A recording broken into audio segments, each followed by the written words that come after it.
Hello and welcome to The Perspective. I'm your host Rafae Iqbal, and in today's show we'll be talking about Pakistan's efforts against terrorism and Pakistan's counter-terrorism efforts, and of course the security issues that the country faces as well. Yesterday, the DG ISPR, Lieutenant General Ahmed Sharif Chaudhry, addressed a press briefing where he highlighted Pakistan's ongoing counter-terrorism efforts and the security threat emanating from Afghan soil.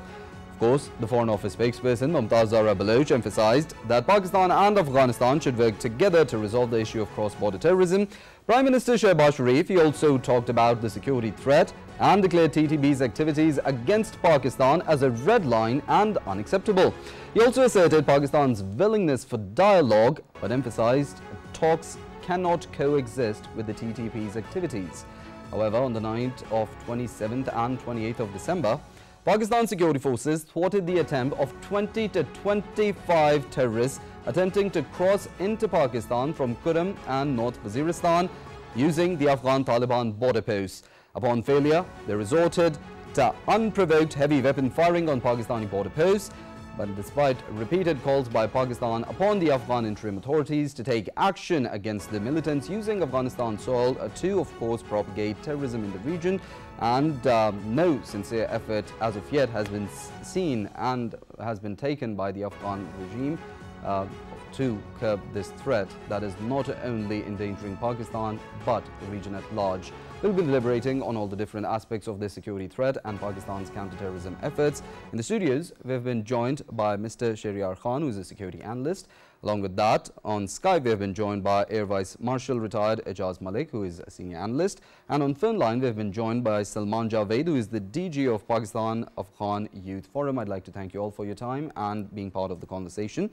Starting off from Mr. Shahryar, of course, we know economic stability goes hand in hand with peace and law and order and, of course, a stable, secure environment. Pakistan has been putting a lot of efforts for economic revitalization. We know CPEC is entering its phase 2. We know there's a lot of foreign direct investment coming into the country as a result of the policies of the government, SIFC's efforts, and of course, the economic facilitations we are giving to the foreign investors. In line with that, the security threat that is emanating from Afghanistan, it hampers Pakistan's progress in its economic uplift. What options do you think Pakistan is left with when it comes to, of course, on one end, it wants to revitalize its economy, but on the same side, it faces a security threat from one of its borders? So, when we talk about like regional cooperation, it's like part of Pakistan's national security. And Pakistan's new security or like economic framework is moving away from geopolitics and concentrating more on geoeconomics. And for that sense, like Pakistan has also stated it, all of this in their national security policy, that they want very good relations with the neighbors, and Pakistan also wants to expand into new markets, new horizons like the Central Asian republics. Now, ever since 2021, the Taliban takeover of Afghanistan, we see there is an uptick on terrorist organizations operating, one from Afghanistan soil, and the attacks that they have perpetrated on Pakistan's security forces, law enforcement agencies, and the number of casualties that Pakistan is facing. Now, being a good neighbor and having like good relationships, that only goes as far. When it comes to Afghanistan's role and the Taliban's role, when it comes to curbing, these terrorist organizations operating from their soil, that has been very disappointing, to say the least. When it comes to the Doha Peace Agreement, one of the key tenets of the Doha Peace Agreement was that the Taliban government de facto at that time would make sure that there is no threat to any regional players or the regional stakeholders, and any terrorist organizations would not be allowed to operate from Afghanistan soil. Now, this includes Al-Qaeda, this includes ISKP, and foremost the Pakistani Taliban. Up till now, it's very disappointing to see that ever since the Taliban have taken over, these terrorist organizations have been expanding their footprint into this region. Yeah, and obviously with the mounting casualties on the Pakistan side as well, and a lot of like diplomatic efforts on the Pakistan's part, Pakistanis have like talked to the Taliban bilaterally. They've also tried to bring in the regional stakeholders as well. When it comes to multilateral institutions like the UN, various different platforms like the SCO, Pakistan has basically used all diplomatic options to bring Taliban to the table and to make sure that they don't basically support these organizations? Definitely. Of course, we'll delve in this topic in more detail and we'll talk about the diplomatic efforts and, of course, the other policies that we can have regarding resolving of these issues. I'd like to include Air Vice Marshal Ijaz Malik in the conversation as well. Sir, Pakistan has repeatedly called upon the Afghan Taliban regime to curb the terrorism that is emanating from their soil, to, of course, take action against this security threat. But despite these repeated calls, there's no sincere effort being taken by the Afghan side. What options is Pakistan left with? Unfortunately, ever since the takeover of current interim regime in Kabul, and despite their promises at Doha and subsequently in response to various protests launched by Pakistan, Afghan Taliban regime has not done anything to which would indicate that they are serious in their promises to do not allow anybody use their soil against any neighboring country. And contrary to that, what we have seen that the TTP elements who were already there before the Kabul takeover, after the exit of American troops from Kabul, they have imposed continued operations, and we see a surge in terrorist activities against Pakistan. So this obviously poses a serious challenge to not only to Pakistan's security, but the stability of the region.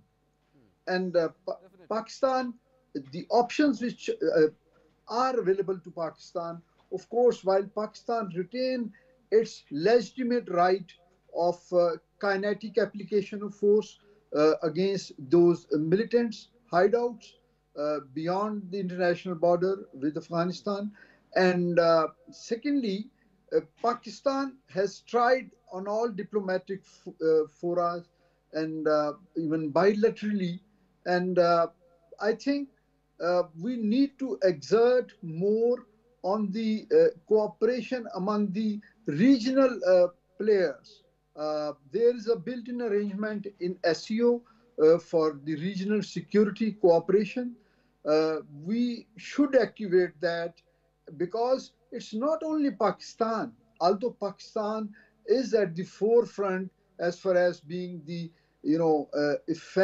effective of this terrorism emanating out of Afghanistan, but there are other regional countries like China, even Russia to some extent, and Iran, who are victim of various terrorist groups who are residing and developing. The threat of course, organizations like the ISIS Khorasan that, of course, we know have the capabilities to not just affect the Central Asian states, but even affect the Western countries. And of course, in regards to that, this threat that we're talking about is not just that affects a certain region, but it could have global repercussions. That's right. That's right. And but unfortunately, if you see the global scenario today, unfortunately, this region is not on the priority of West, because the world is focused towards the war theater in Europe because of the war in Ukraine and in the Middle East. So Afghanistan and the threats, very potent and active threats emanating out of militancy, which is housed in the safe havens within Afghan territory, it's not on the world radar with that priority which it definitely deserves. Definitely. Mr. Shahryar, as Air Vice Marshal Ijaz Malik talked about regional problem, the security threat emanating from Afghan soil. Of course, We talk about what's going on in the region. There's efforts for Central Asian connectivity. We know Pakistan held the SCO summit very recently, and in that summit there was talk of the security issue as well. When we talk about this kind of this issue in a broader spectrum, in the regional spectrum, do you think regional cooperation could be the way forward? Of course, the SCO has a system like RATS in place, but do you think a more stringent framework should be in place to, of course, curb this issue that is affecting the whole region at large? So there are like a lot of like opportunities for regional cooperation. There's like a lot of like opportunities for regional integration as well. And we know that this region is the least integrated in the whole world. So all the opportunities, all the economic opportunities, all the opportunities when it comes to cooperation will not really be able to bear any fruit if Taliban keep on prioritizing their relationship with TTP because of their like some long lost romance that they basically fought together back in the day. Now, since they're heading a state and they have the de facto status as the ruling government in Afghanistan, what they basically have to do is they have to like make policies that would basically benefit the Afghan people. Where is that benefit? Is that benefit going to come from supporting a rogue terrorist organization, or developing or working on like frameworks which would lead to regional integration? A lot of like investment, Russia and China are ready to invest, the Central Asian republics are ready to invest. All of these countries want to basically go through Afghanistan and use Pakistan's vast infrastructure network. Gwadar port is like up and operational. The international airport is has recently been launched at Gwadar, which is the future. This is the hub. This is the area that will connect the Central Asia and Afghanistan, which all of these countries are landlocked, by the way. A golden opportunity exists in Gwadar port. And it's very unfortunate that the Taliban government is so myopic in their thinking, and they are lacking foresight in terms of statecraft and focusing on like very minute geopolitical goals like supporting the TTP at that time. Shahryar, sorry to cut you here, but it brings me to another point. When we talk about, of course, cooperation, of course, Pakistan has always helped the Afghan regime with the transit trade. Pakistan has always tried to cooperate, and of course, as these are landlocked countries, they will need access to warm waters. Despite that, when we talk about, of course, cooperation with the Afghan regime, do you think they should also focus on, because there's international criticism as in regards to the violations regarding women's rights, children's rights, the rights to education, the right to work, do you think human resource development, collaborating with Pakistan and regional countries, could also create a better image of the Afghan regime that it is at the moment? So your question can be answered in like 2 points. One, ever since the Taliban took over in 2021, Pakistan was one of the countries that was advocating for global recognition of the Taliban regime. At that time, Pakistan was and is of the favor that a stable Afghanistan government would bring stability to the region. It would bring security and prosperity in Afghanistan, and that would bring about changes in the Afghanistan's economic framework which would allow foreign direct investment to come. Right now it's a de facto regime. The status of women's right, as you basically mentioned, is abysmal. International organizations, international financial institutions are not willing to invest in Afghanistan in any way unless or until they become part of the global frameworks and like human rights frameworks as well, which they're not willing to. Now, all of these major infrastructure projects that are destined to bring prosperity into the region, like the Trans-Afghanistan Railway Network, then there's TAPI, there's like CASA 1000, there's like a lot of opportunity, and Central Asian states are looking to find a way to invest in Afghanistan, open more roads through Pakistan as well. The only missing link or the weakest link is the security state or the situation of the security in Afghanistan. And all of these infrastructure projects are billion-dollar projects. Now, any single state would not want to invest that amount of money or make those foreign direct investments until or unless their investments are secure. So a stable environment is a win-win for all. Stable environment is a win-win for all. Definitely. I'd like to include, before I move towards Air Vice Marshal Ijaz Malik, I'd like to include Mr. Javed Jadoon in the conversation as well, who is a senior analyst. Thank you for your time and being part of the conversation. So far, as our conversation has shaped up, we were talking about, of course, the security threat that is emanating from Afghan soil, of the militants that use Afghanistan soil to carry out their nefarious designs in the region, which of course destabilizes the region amidst efforts for connectivity within the Central Asian states. And of course, when we talk about Pakistan, the efforts for the economic revitalization. When we talk about the issue, we know that the terror outfits such as the ISIS Khorasan, it has capabilities, and the other terror groups as well that are, of course, harboring in Afghanistan. They have the capability not just to destabilize the region, but even affect the far countries such as the Western and European countries. And of course, it is a threat that not just affects Pakistan or the region at large, but something of a global concern. Amidst that, how do you think the international community is also to be held responsible?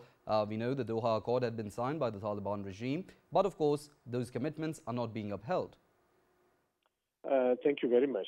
I think it's not only Pakistan which has been raising concerns about AfganTaliban's ability to ensure that they will not allow their soil to be used against any other country.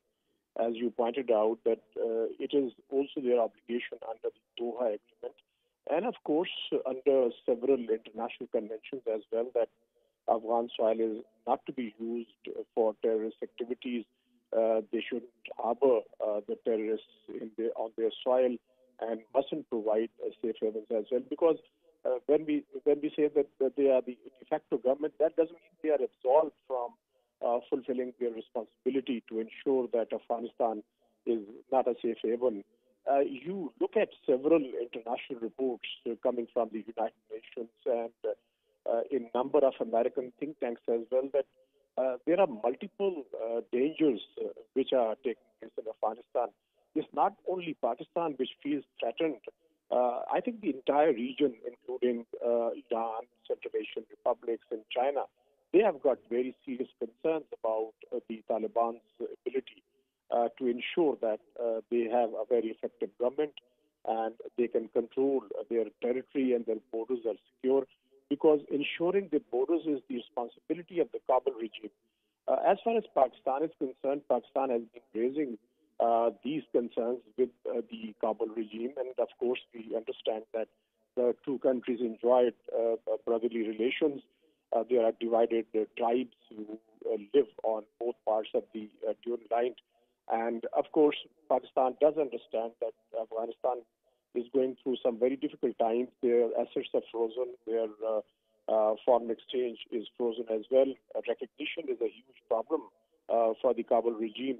But until and unless they provide assurances and guarantees, and they must fulfill their obligations under international conventions and Doha Agreement as well, that they will not allow any terrorist group, including the terrorists of the Taliban in Pakistan or the ISIS and even Al-Qaeda.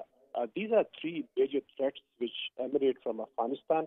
And if you look at the concerns being expressed by the Central Asian republics, even beyond that, Russia, because recently a very senior level Russian delegation visited Kabul. And of course, the focus of negotiations with the Taliban leadership was on this particular concern being expressed by every country of the region. Now, coming to the situation prevailing between Pakistan and Afghanistan, Pakistan has been hosting more than 4 million Afghan refugees, and despite the constraints, the financial constraints, we have been able to host them for more than 4 decades. And this is not a mean achievement on part of Pakistan. It's only because we consider Afghanistan as a brotherly country. But I mean, even we provided every kind of assistance to Pakistan. The Afghan Pakistan has always stood by the Afghan brethren during all difficult and testing times. Mr. Javed Jadoon, senior analyst, thank you for your time and being part of the conversation. Your insights are always appreciated. Moving towards Air Vice Marshal Ijaz Malik. Sir, when we talk about, of course, this security issue being a regional threat, There are spoilers of peace in the region. When we talk about Pakistan's case in particular, Pakistan has time and time again called upon and talked about how there's one neighbor that of course exploits Afghanistan's soil as well, that of course carries out cross-border terrorism in Pakistan and tries to create instability in Pakistan. It is the same country that said Pakistan has been diplomatically isolated but had to come to Pakistan to attend a regional summit, the SCO summit. I'm talking about India, and there's incidents of, to destabilize region, there's the incidents of Mubarak Hussain Patel, Kulbhushan Yadav, as was his real name. Do you think regional accountability for the issue of terrorism should be made more stringent as to check and actually identify the spoilers of peace that are involved to, of course, destabilize these efforts for connectivity within the broader region? Yes, indeed. Unfortunately, the high-headedness and irresponsible attitude of Afghan regime has provided an opportunity to India to stage her proxy war through the militants who are residing within Afghanistan against Pakistan. It serves two objectives of Indian strategy. One, that they would ideally like to keep Pakistan armed forces engaged on western borders to offset their own concern about the tensions, particularly across the line of control. And secondly, India is investing in the TTP and their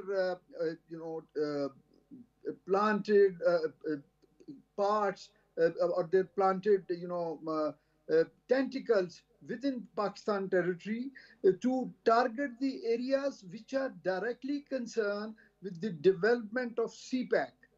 And for this second objective, unfortunately, it's not only India, but certain other states and non-state actors, who do not see the development of CPEC, aligning with their own geo-economic interest in the region. So this convergence of interest on the part of certain other states as well as India, and they have funneled a lot of resources to enhance the capability of TTP to operate inside Pakistan, particularly in erstwhile FATA area, which is now part of KP province, and in the areas of Balochistan.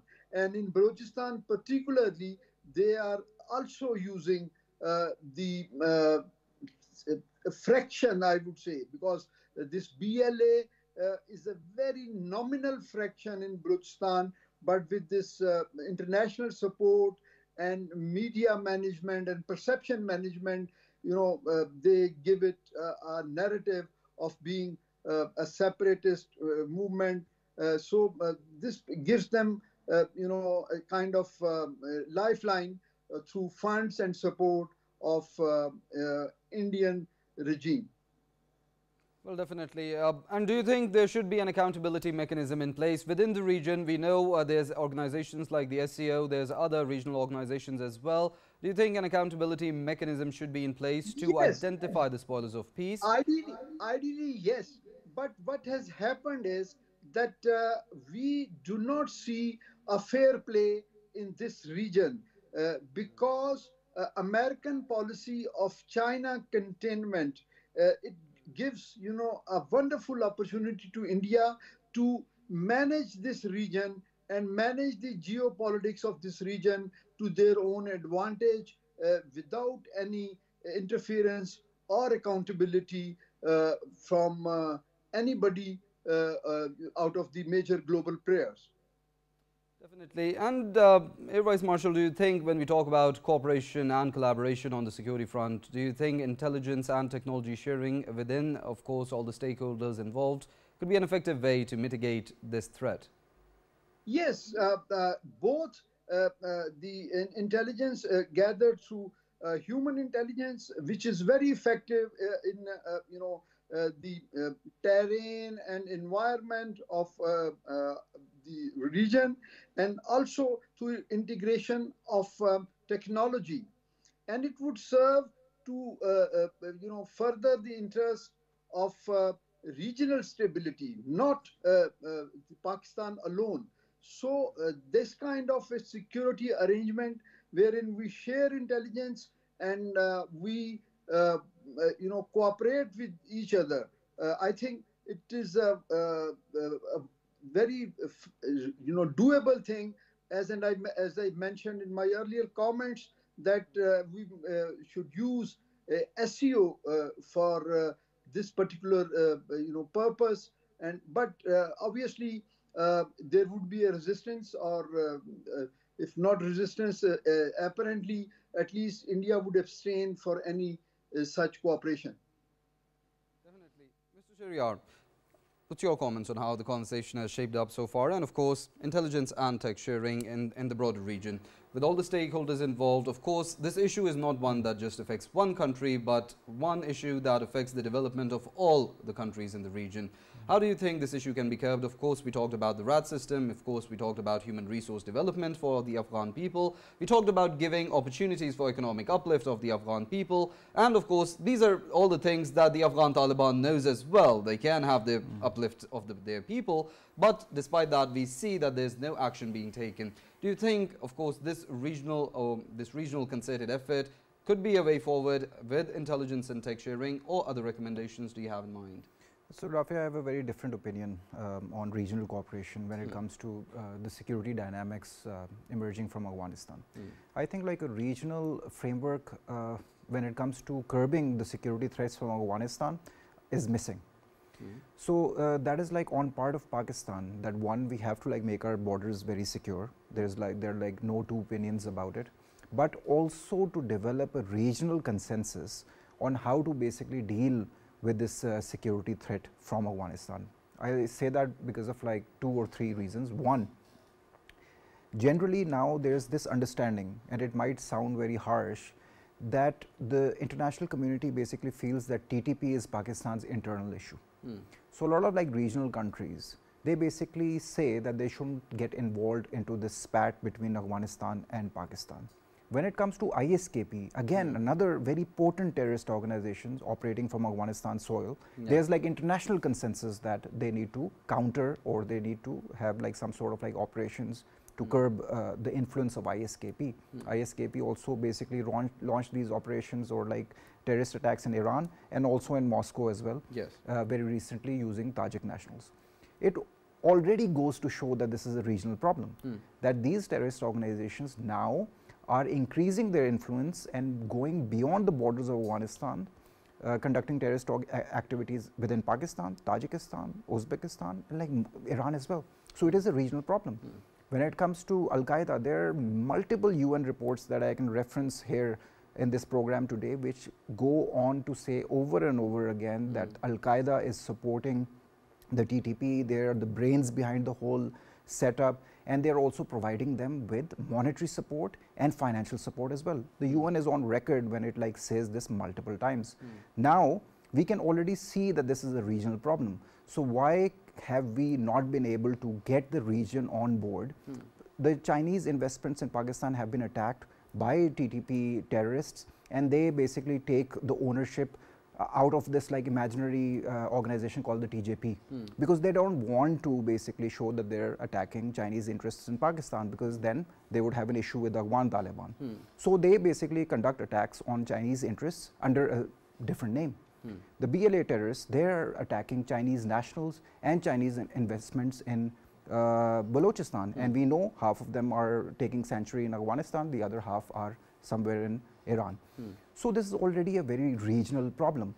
So a regional consensus for now is missing. Why? Because the Chinese, they have accepted an envoy from Afghanistan. Very recently, Uzbekistan has accepted an envoy from Afghanistan as well. So I see a lot of these regional countries having bilateral relations with Afghanistan, Which could be more dangerous. It is dangerous in the sense that they are basically looking at it from their own self-interest, which is okay. But that basically overshadows the regional consensus that is required to bring Taliban to the table. And it can only happen through economic measures or a regional framework or a regional consensus in which all of these countries basically decide once and for all that we want security first and that economic cooperation will follow. And unless or until the Taliban basically feel the pinch, and that pinch can be economic in nature because they're already like used to war anyways. So another military operation or like a regional conflict is in nobody's favor. When it comes to UN and other international financial institutions from the West, they are giving the bare minimum support financially. That is how Afghanistan is surviving. Over 60 to 70% of their population is under poverty. Pakistan supplies them with agricultural produce, with all sorts of like wheat. Most of the requirement for Afghans go through Pakistan under the Afghan transit trade. Yes. So why haven't we been able to come up with a holistic strategy in which we basically bring the region, and you keep on like mentioning the RATS framework, regional anti-terrorism structure under the SCO.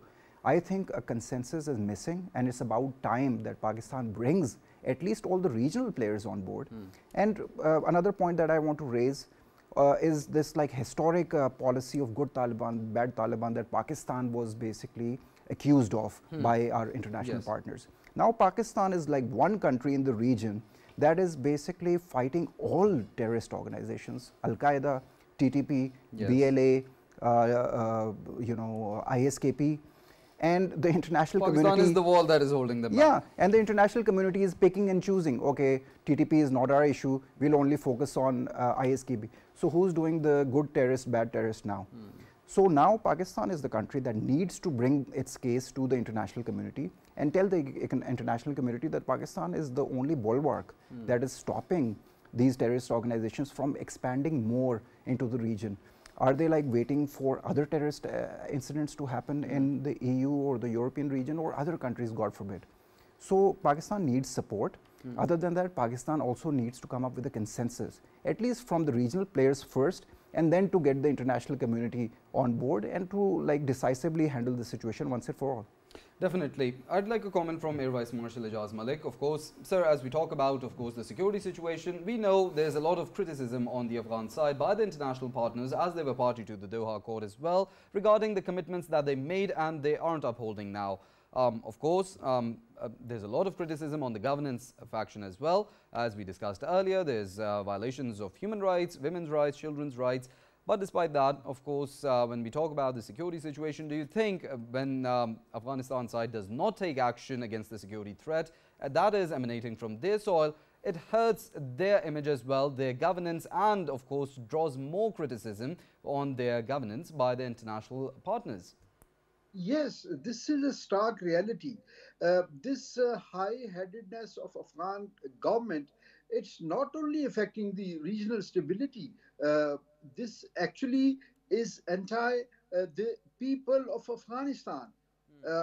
I mean, depriving women folk from education or job opportunities, good education opportunities. You know, the entire socio-economic development process is being kept hostage because of this policy. And I would just like to add a comment to what the colleague has just mentioned. Yes, the economic support which Pakistan is extending, 24/7 to Afghanistan, all the lifeline supplies, logistics of food, it goes through Pakistan. Pakistan is affording medical facilities to Afghan people and even the opportunities for education in our institutions. So I think all in all, this should also be a decision point or a major point in our discussions with the Afghan regime. And in my personal opinion, we need to revisit our Afghan policy, because uh, uh, there was a lot of jubilation once these Taliban took over after the withdrawal of international troops from Afghanistan. And there were some people in Pakistan, even I remember some people sitting right in your studios, they were very optimistic that these Talibans are or what they called Taliban 2.0, they would be much different than the previous government in the 90s. But unfortunately, that hasn't been the case. Now, these Talibans are as rigid, and maybe they are now more smart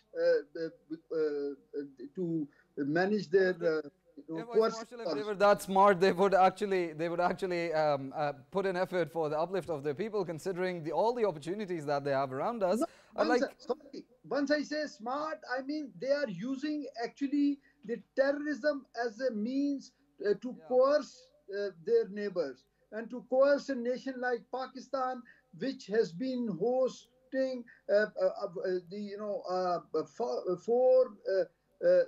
for 4 decades, their refugees definitely. and supporting Afghan people day in and day out. That's very unfortunate. Definitely, and of course, in their efforts to, of course, cause damage to others, and of course, in their policies, their own self-inflicting harm on their own people as well. Mr. Shahryar Khan, as of course you're an expert on the Afghanistan situation, and you have a very good knowledge on the topic. As it has been established in the conversation as well, that the policies that the Afghan side is pursuing is hurting their own national interests as well, is hurting their governance, and is hurting their image internationally. Cooperating with Pakistan, as of course the Foreign Office spokesperson has said, as Prime Minister Shehbaz Sharif has said, that if the Afghan side, they take action against these militants, if they take action against the TTP and the security threat emanating from Afghan soil to Pakistan, of course, dialogue can be held and cooperation to, of course, resolve this issue. Do you think Afghan side cooperating with Pakistan is a win-win for them because of resolving of not just one issue, not just the security issue, but also their political issues domestically and on the international stage? So Rafae, that is probably the only way forward. Now there are like multiple issues that can be discussed. One, as we've like discussed multiple times again, like Pakistan, the Afghan transit trade again is the lifeline for Afghan's economy and like the uplifting of their people. Other than that, Pakistan is the gateway to the Arabian Sea. Afghanistan is a landlocked country. When it comes to produce and agricultural products, Pakistan basically provides Afghanistan with most of their nutritional needs. When it comes to future investments, all the Central Asian republics would, like Afghanistan has nothing, like, it will probably be more of a consumer economy, or it would provide transit to all of these resource-rich countries to get access to the Arabian Sea. Through the Arabian Sea, they would get access to the Middle East and Southeast Asia or like Far East. So they could be a good transit hub for the region as well. So there are multiple opportunities, and all of these will obviously result and bear fruit from dialogue. Not just Pakistan, most of these regional players want safety and security for their investments in Afghanistan. When it comes to dialogue, this can be discussed, and the first point of discussion would be on how to curb these attacks emanating from Afghanistan soil. That is the single point agenda. Most of the rest of the cards are in Pakistan's hands.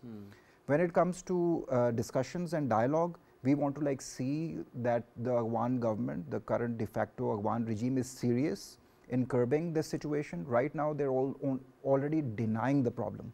They basically do not even accept that these sanctuaries or these organizations are propagating and conducting these strikes from within Afghanistan. So Pakistan can support them. We can come up with the solution to this issue. Other than that, historically there have been discussions, and then the Aghan de facto regime basically said, okay, fine, we'll move them from Paktika and like we'll take them and like relocate them to other locations. Pakistan supported them. Pakistan also gave them the finances to basically do this. And then those terrorists and their organizations, they come back again. So this whole strategy hasn't like really borne any fruit, and it's also kind of like denying that the problem exists.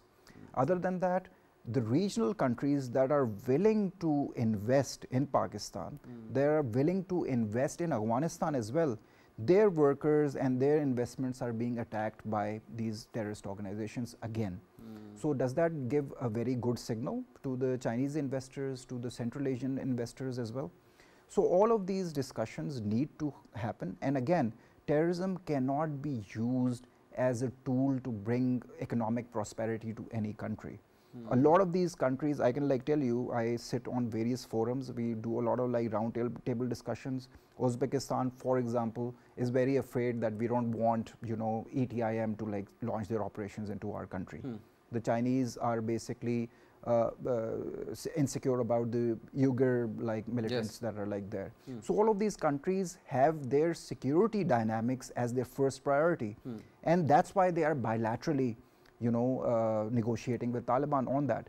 Again, all of these countries will not bear any fruit in their discussions until or unless they take Pakistan on board and build a consensus and collectively and go and like discuss, have a discussion with the Taliban. Again, we have the economic tools, we have the kinetic tools, and we have like all sorts of like cards in our hands, and it's up to Afghanistan on how they basically want to take this forward. Again, if they want to prioritize their relationship with a terrorist organization or non-state entity, and they do not want to become like viable partners in the global economic framework, it's up to them. But then again, Pakistan would do and would want to do anything that is possible, all the tools that are there available to them, to use them for their security of our people and our you know, soldiers as well. Definitely. Food for thought, and of course a very practical solution to the problems being faced by the region, and of course the problems being faced by the Afghan side as well. Hey, Vice Marshal Ijaz Malik, your quick comments on how the conversation has shaped up so far. Do you think Afghanistan needs to revisit its policy for Pakistan as well? As you mentioned, Pakistan needs to revisit its policy for Afghanistan. It's a win-win in cooperation for them. Yes, indeed. If they have an iota of seriousness to look after their people, which is their prime responsibility, the Pakistan cooperation and cordial relationship with Pakistan and other neighbors would play a pivotal role towards socio-economic development of Afghan people. Definitely. With that, we'll conclude the perspective for today. We were talking about Pakistan's efforts in counter-terrorism and, of course, the security threats emanating from Afghan soil. We delved into very depth regarding the topic and, of course, the resolution of the issue as well. I'd like to thank all of our guests, Mr. Shahryar Khan, security analyst, who had joined us in the studio, and Air Vice Marshal retired Ijaz Malik, who is a senior analyst, who joined us on Skype. Thank you all for your time and being part of the conversation. See you same time tomorrow. Till then, take care.